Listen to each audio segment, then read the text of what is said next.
Now on Coast TV News. Turkey Day rush. People are shopping, people are traveling. The last-minute holiday preparations underway across the coast. The Arctic air is now invading our neck of the woods. And a shooting near the White House. National Guard members targeted in D.C. What police are saying tonight. This is Coast TV News at 11. 2 National Guardsmen were shot in Washington, D.C. Wednesday afternoon. Good evening, and thank you for joining us. I'm Christina DeRobertis. It's our top story tonight. President Trump posting on Truth Social, confirming that the Guardsmen were critically wounded, and he said the shooter is also severely wounded. Officials providing more details at a press conference this afternoon. Maribel Gonzalez was there.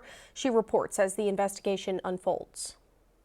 One day before the Thanksgiving holiday, when a suspect came around the corner, raised his arm with a firearm and discharged it at the National Guard members. Metropolitan Police say members of the D.C. National Guard were performing high-visibility patrols a few blocks from the White House.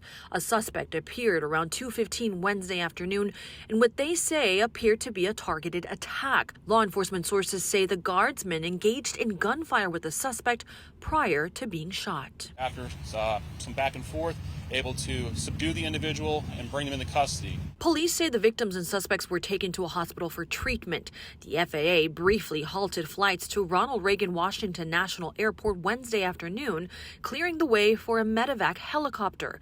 FBI Director Kash Patel did not mince words when speaking about the suspect. Make no mistake, they will be brought to justice, since this is an assault on a federal law enforcement officer. In response to the shooting, Secretary of Defense Pete Hegseth said President Donald Trump asked for 500 more National Guard troops to be deployed to D.C.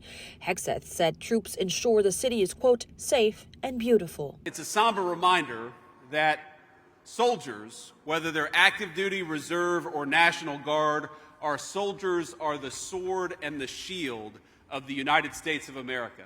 I'm Maribel Gonzalez reporting. Back here at home, shoppers at Redner's in Georgetown today were going down their lists, doing some last-minute shopping for all things Thanksgiving. Items like stuffing, Hawaiian rolls, also chocolate-covered pretzels, some other sweets. Shoppers, most of them said, despite the growing shopping list, they're grateful. I love it. Yeah, that's fine. Getting family together and sitting around, that's what it's all about, being thankful and blessing the food and hopefully having a great year. And hopefully everyone around Georgetown at least got their shopping done, because Redner's closed at 10 p.m. tonight and they're closed tomorrow. And as we're talking about Thanksgiving, we can't forget about Giving Tuesday next week. The Blood Bank of Delmarva is hosting 2 blood drives on Tuesday, December 2nd, asking people to give blood to help them reach the ideal 7-day supply of blood. In Wycomico County, Salisbury University will be hosting a drive-in their Student Union building. Also in Sussex County, St. Stephen's Church in Delmar will be hosting another blood drive. Those will be from 10 a.m. to 3 p.m. Tuesday. The blood bank says donors of all blood types are needed, but especially type O. That's the universal type. Now let's look live into Ocean City and turn it over to our First Alert Chief Meteorologist, Paul Williams. Paul, what's Thanksgiving going to be like? Well, happy Thanksgiving to you first and foremost, Christina. And I hope everybody's enjoying the fact that the Mother Nature's oven is baking very nicely. But tomorrow she's going to put everything into the freezer because, yeah, we're going to have leftover weather by the time we get to Thanksgiving. But right now we're still cooking just fine. 56 degrees actually for us in Rehoboth right now. And we're going to drop down to 43 with clear skies by 3 o'clock. Now, the rain that we've had is now out of the way. We shouldn't have any additional rain, but here comes the cold. But we're at 70 for the high today in Salisbury, and you can already see we're dropping already by 10 to 11 degrees. You know, it's bad when the weatherman starts laughing at you. Okay, here's what I'm going to say. I really hope you packed your winter coat if you're coming in from out of town. And I'm going to show you why during our main weather segment, so don't go nowhere. All right, thank you, Paul. We'll check back in. You're looking now at Shellville's Christmas Village in Rehoboth Beach. The attraction has some updated hours for the Thanksgiving holiday. Shellville is going to be closed Thanksgiving Day, also on Friday and Saturday. Organizers tell us they are closing Black Friday and Saturday after a request from government officials to help with traffic. The Christmas Village will reopen on Sunday. On your screen now is what the DeVries Monument in Lewis currently looks like. It's getting a well-deserved facelift with help from the Greater Lewis Foundation. The monument recognizes a Dutch colony in 1631, which eventually resulted in the creation of Delaware as a separate state. They say the new design, which you see here on your screen, will address accessibility, safety concerns, and allow larger groups of people to enjoy the monument. This week, the Ocean City Council reviewed an in-house survey hoping to align members on how to handle short-term rentals. According to Ocean City Mayor Rick Meehan, the meeting was also held to see whether council could agree on an ordinance that would end the current short-term rental moratorium. But as Coast TV's Kevin Zappé reports, with so many options still on the table, a resolution seems unlikely. Ocean City homeowners are reacting to the short-term rental debate. My take personally is it's our property, we pay the taxes.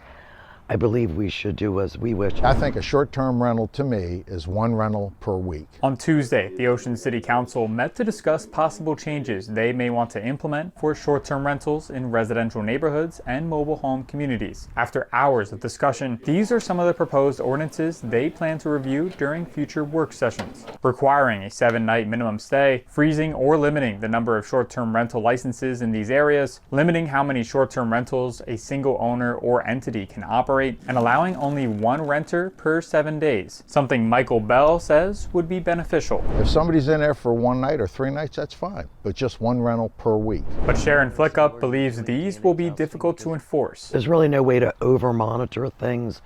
I feel like that's sort of government overkill. We spoke with Kathy Bircher, an Airbnb policy manager who attended Tuesday's meeting. She says some of these regulations have the potential to affect tourism in town, something she says is already seeing a decline. So we are seeing a decline in visits, a decline in the number of nights visitors are staying in Ocean City, and with all of that, a decline in tourism revenue. While people begin planning their next summer vacation, Ocean City will continue to debate. We're an asset to this town, we're not a liability. The future of short-term rentals. Now, there is no timeline yet on when these proposed new rules could be discussed, but we do know that this Monday's council meeting will discuss extending its moratorium on new rental licenses. Now to Dover, where a proposed pedestrian safety ordinance sparked a heated debate at City Hall last night. The measure would prohibit people from lingering on medians and fine both people standing on the medians and drivers who stop to engage with them. The committee voted to release the proposal, but not without hours of discussion and dozens of neighbors weighing in. Now, supporters say this is needed for the safety of people and drivers. Opponents, though, argue it punishes the city's most vulnerable people instead of connecting them to resources. I'm behind the ordinance.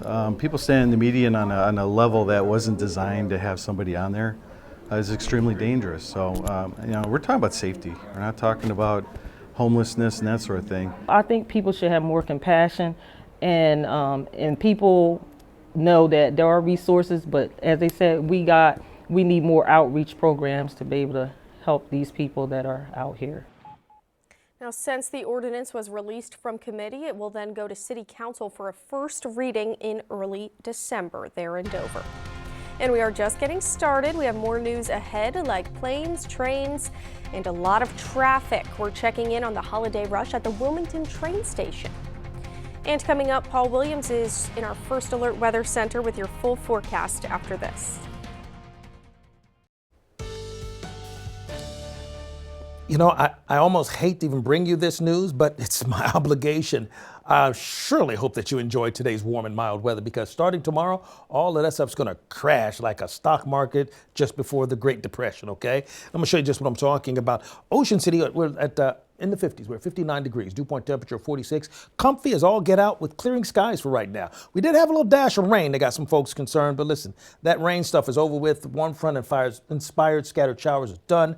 Now we're going to get ready to cool down tremendously. Ultimately, we ended up at a high of 67 degrees today and 55 for the low. Now check this out. The low for today is the normal high for this time of the year. So that tells you just how unusually warm we were. Now we didn't break a record. That was 74, but still we were way up there. We're at 55 degrees right now in Georgetown as well as Redden. It's 56 degrees currently in Laurel as well as Del Mar, and we're going to stay mild for tonight. But the winds are starting to pick up, so we have a gale wind watch. This is talking about 35 mile per hour winds for places, from Broadkill Beach, Lewis, Rehoboth, all the way down towards Fenwick Island. Now, the other color here, which is the more gray or may look purple on your screen here, that's indicating a small craft advisory. That's indicating that we're looking at about 25 mile per hour wind gusts. That's for the folks in Ocean City all the way down towards Chincoteague. Either way, and even on the other side for the Chesapeake Bay area, we're still looking at about 25 mile per hour wind gusts anyhow. So today's lows, 55 degrees, which is the normal high now. As far as where we are right now, we've had a 10 to 11 degree change from where we were just yesterday at this time. 10 degrees cooler, and now we're going to really nosedive. First of all, overnight, we're going to easily click into the low to mid 30s just about everywhere, 33, 34. And temperatures are right now in the 50s, but they're going to tank very quickly. So for Thanksgiving, the main feature of the weather for Thanksgiving is sunshine, beautiful weather, and cold because the Arctic air will arrive in full force. What do I mean by that? Well, first of all, we're looking for the highs to stay in the 40s. Remember, 55 is where we're supposed to be. Today, we were 12 degrees above the norm. Tomorrow, we're going to be several degrees below the norm for the high. And then we're not even talking about the low, but let's go ahead and cut to the chase because it's really the wind chill factor that's going to be the big deal. We're going to start feeling like 34 degrees for tomorrow morning. Whew, and that's nothing because cold air is going to overtake the entire Northeast, including us, with a high pressure system that's going to dig a deep groove down to the deep south. And here's how it's going to play out. We're looking for like 23 is what it's going to feel like on Friday. Then it's going to feel like 21 to 20 on Saturday.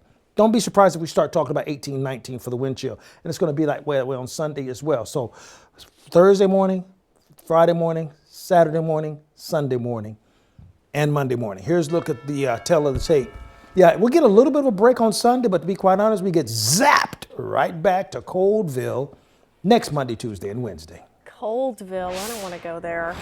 Thank you, Paul. Now, of course, Thanksgiving is tomorrow. Many Americans are traveling today, but depending on their routes, weather could be a challenge in many parts of the country. Some travelers facing brutal snowstorms and blizzards today. An Arctic blast is continuing across the U.S. The North Dakota Highway saw several roads closed yesterday, and the National Weather Service reports at least 8 inches of snowfall in parts of North Dakota. Officials say there were also crashes leading to delays in Minnesota today, and the other concern is, of course, the bitter cold that is spreading east and south. Now, drivers and train riders around Delaware were all trying to beat that holiday rush today. Tomorrow is forecasted to be the worst travel day. Reporter Tim Furlong shows us how the roads and the rails are holding up. Busy day at the Wilmington train station. Passengers getting on and off, headed up and down the Northeast USA. I met a Delawarean headed to meet family in Boston, and the rails seem like a way better option than the roads. You know what? Not driving this time in holiday traffic? Absolutely. So Amtrak ridership was way up last Thanksgiving and jumped even higher again this year. It is possible the government shutdown got more people thinking Amtrak over airlines when they were making their travel plans. We were actually already seeing the increase prior to the shutdown. And then certainly I think as air travel had become somewhat less reliable, a lot of folks were looking to maybe do something different this year. Didn't feel like driving, don't want to deal with the hassle of the airport, and so they are deciding to take the train. AAA says 82 million Americans are going to travel for this holiday. That's up 1.6 million over last year. Thanksgiving Day is actually the busiest day to travel. Over 73 million of us will travel by car. AAA says gas prices are about where they were at this time last year, or even slightly lower in some places. The Biden Travel Plaza also has a whole bunch of brand new EV chargers to keep people moving, and moving is what drivers were doing today. It's actually not been as bad as we thought. Around midday, most drivers here at the Travel Plaza said traffic was moving all right, but they were glad they got up early to start their drive to the turkey table. The key, take a break. Yeah, make sure you get some rest and watch out for the crazies on the road because they're out there. That was Tim Furlong reporting, and this brings us right into our Coast TV poll. We're asking if you are traveling for Thanksgiving. Let's look at the results here. 25% are going somewhere local, 49% though are staying at home. A few people going to surrounding states or international, even across the country. That's really fun, and you can let us know. Head to coasttv.com, use our mobile app, and you can vote yourself. You can also leave a comment. Meanwhile, the Delaware Office of Highway Safety is bringing back Sober Rides for the second year in a row. Sober Rides, it's an initiative where the Office of Highway Safety provides Delawareans $20 vouchers to encourage them to get home safely tonight, the night before Thanksgiving. Delawareans can head over to mysoberrides.com and claim their $20 Lyft or Uber voucher to use if they're planning to go out tonight. It is one of the busiest going out nights of the year. Last year, over 700 Sober Rides were provided through this initiative. If you need to get to your destination safely, don't drive distracted, put cell phones and distractions away, pay attention to the roadways, and make sure you have an ample amount of space between you and the vehicle in front of you. All good tips, of course. Now, rideshare vouchers are available for use until 3 a.m. this morning. You can get home safe here in Delaware. Coming up next on Coast TV News at 11, loan limits, how a new federal lending cap could make graduate degrees harder to afford for nursing students. And also coming up in health news, Medicare is slashing prices on some of the nation's priciest prescriptions. We'll tell you which ones up next. This is Coast TV News at 11. The Delaware Division of Public Health says all routine vaccinations are now available at DPH clinics across the state for anyone 6 months and older. According to the agency, this includes flu, RSV, pneumonia, and COVID-19. The vaccines are by appointment, and some locations here in Sussex County include the Bridgeville and Laurel State Service Centers. New tonight, Medicare is cutting prices for 15 high-price prescription drugs. That includes popular weight loss drugs like Ozempic and Wegovy, also medications for asthma, cancer, diabetes, and other diseases. The lower prices stem from the Medicare negotiation program that was created under the Biden administration's Inflation Reduction Act. The latest round of price negotiations will go into effect in 2027. Nurses are speaking out today as the Trump administration plans to reduce access to some student loans. The new proposal leaves nursing out of professional degree programs. And as reporter Brianna Borkey explains, that limits the amount of students who are able to borrow. Well, I think we were stunned and we were taken aback. Nurses sounding the alarm over a Trump administration proposal that would limit their access to student loans. These degrees are intense and expensive. The plan is part of Trump's Big Beautiful Bill, which introduced a new cap on borrowing for higher education. Students enrolled in professional programs, as defined by the Department of Education, can borrow up to $200,000. Students enrolled in other graduate programs are limited to $100,000, and that includes nursing, which is not listed as a professional program. They are saying certain degrees like medicine or dentistry or chiropractic medicine actually are professions and they can borrow more money, and their education is worth a larger cost, but nursing is not. The new student loan caps would take effect next July, but at the Connell School of Nursing at Boston College, the impacts are already being felt. We are fielding phone calls today from prospective students asking about what this change means for them. In a statement, the press secretary for higher education says, "We expect that institutions charging tuition rates well above market prices will consider lowering tuition thanks to these historic reforms. But many in the nursing profession disagree with that outlook." This change from the Department of Education will not fix the cost of higher education. It will only limit people's access to excellent and rigorous programs. Coming up in sports, the local teams on the peninsula will be heading to the biggest stage, and the Delmarva Sports Network will have the state finals preview. And I don't think you should be playing golf on Thanksgiving because you got family in town, but if you do, not so good. Way too chilly, but if that's how you roll, then roll with a jacket, a coat, and a hat, and some muffins and all that kind of stuff. We salute Floyd Toomey, who served his country and community for more than 20 years in the military and law enforcement before his passing in 2021. As a constable at Philip C. Showell Elementary School, he safeguarded students with the same dedication that defined his lifelong service. Floyd's deep love for his family and community guided everything he did. He is profoundly missed, and his legacy of integrity and commitment continues to honor all who knew him.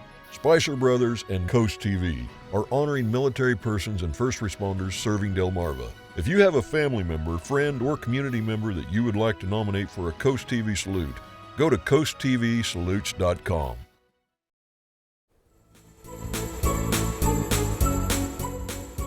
Well, once Thanksgiving is over, that's usually when people start taking their holiday decorations down from the attic and decorating, and we want to see how you are decking the halls this season.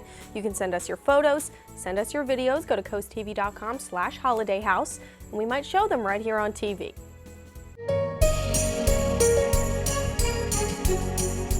This year's Bless Our Children campaign is in full swing. As you can see, we need your help to fill up this Christmas tree with cards and donations. We're raising money to ensure that every child on Delmarva has that special present to open on Christmas. We did receive this card here. This is from Carl and Linda Thomas from Dagsboro. Great picture of a snowman and snowflakes, iconic winter scene. They write, "Merry Christmas and thank you for all that you do." Carl and Linda, thank you for your assistance during this time. Businesses can help by accepting the Shell Brothers Challenge of donating at least $1,000. And if you want to help, send a donation and a holiday card, and we may just read it on the air like we just did here. Send a check or money order to the address on your screen or donate online at blessourchildren.org. And we have already raised $150,881 to help children and families this holiday season. Again, thank you to everyone who has donated. And we are talking about Christmas, but we're going to check on our Coast TV poll one more time, and we want to know if you're traveling on Thanksgiving. Let's look at the results again. Looks like not a big change from earlier. Most people say they're staying home or going somewhere local, but 3% and 2% are going across the country or international. Send us an email. Let us know where you're going. I'm very interested where you're going across the country or internationally. And you can still go to coasttv.com and cast your own vote. Moving now to sports. It's the playoff preview you've all been waiting for. The Delmarva Sports Network's Kayla Santiago has more. Delmarva Sports Network from the Wawa Studios. What's going on, sports fans? It is the most wonderful time of the year. We've got a double feature on Saturday, starting with the Indian River Indians taking on Red Lion, and we will have all the coverage. We will recap Indian River's amazing season starting at 11:30 a.m. this Saturday, and then you can listen to our commentary of the game with our Wawa Watch Party. All of this free over the air on DSN. Last year, Indian River won in 1A. They got moved up. We'll see if they can rise to the challenge in the DIAA 2A state championship. And then it's the Seaford Blue Jays against Newark Charter. The Blue Jays' last championship appearance was in 1993. Their last win, 1983. Seaford is preparing for a rematch with the Newark Charter School. The Blue Jays handled the Patriots 33-7 back in October, but Seaford head coach Glenn Phillips is quick to mention that anything can happen in playoff football. That's why any edge matters in the postseason. For the Jays, that edge has been the support of a community that's hungry to see success. The road to the state championship for the Seaford Blue Jays will be at 3 p.m. on Saturday, previewing the historic season. Plus, the watch party for Seaford will be exclusively on DSM Plus at 3:30 p.m. Make sure you subscribe to DSM Plus today to catch all the action of our DIAA state championship coverage. Thank you all so much for tuning in. That'll do it for us. Have a great night. Now let's look live outside into Dover. We have one more check on your forecast coming up after this. Let's take a look at Salisbury right now. 55 degrees, dew point temperature 47. We're going to drop down to 42 with clearing skies. The rain is out of the way. Shouldn't get another round for the rest of the night. By the way, speaking of rain, our umbrella winner, Chuck Burns of Lewis. Congratulations, courtesy of Paul Davis Restoration and Home Remodeling. You can keep up with your forecast by calling our weather line. Your forecast is just a call away. Sponsored by the law offices of Brockstedt, Mandalis, and Federico. Here's a look at your exclusive 10-day forecast. Listen. the party's over, pal. No more warm weather. You might get one more warm day by Sunday. After that, it's over. Whatever. Thanks, Paul. And many of us are not just gearing up for a feast tomorrow, but also for Thanksgiving football. And tomorrow, one Delmarva girls flag football team will not be watching from their couches, but instead from M&T Bank Stadium. The Baltimore Ravens gifted 25 tickets to the Denton Dolphins. It's a flag football team for girls 8 years old through high school in Caroline County. Coach Sean Williams, who started the group this year with his wife, says he's excited to share this opportunity with his team. We don't have them just out here running around. We're actually trying to build something, and we have playing games. We're on the road. We're not playing each other every practice. Not playing each other, and we decided to go out and play other people. And I think we're putting something together, and the parents respect it, and the girls enjoy it as well. So. And a spokesperson with the Ravens said today that the tickets are a way to congratulate the Denton Dolphins on a successful season and celebrate the girls as the team gets established here on the Eastern Shore. And remember, you can watch that Thanksgiving football tomorrow right here on CoastTV when the Baltimore Ravens host the Cincinnati Bengals during the holiday. Coverage begins at 8 p.m. and stay right here tuned into CoastTV News for local news after the game. That should be a good game because Joe Burrow's coming back to play the Ravens. So it's going to be football! Thanksgiving football! Okay, sure. I'm rooting for the Ravens because I like football. Exactly. Yeah, exactly. Well, thank you for joining us for Coast TV News at 11, and you can always find more news and weather right on our Coast TV News app. The Tonight Show starring Jimmy Fallon is up next, and we're back tomorrow for Coast TV News at 5 a.m. Have a great night.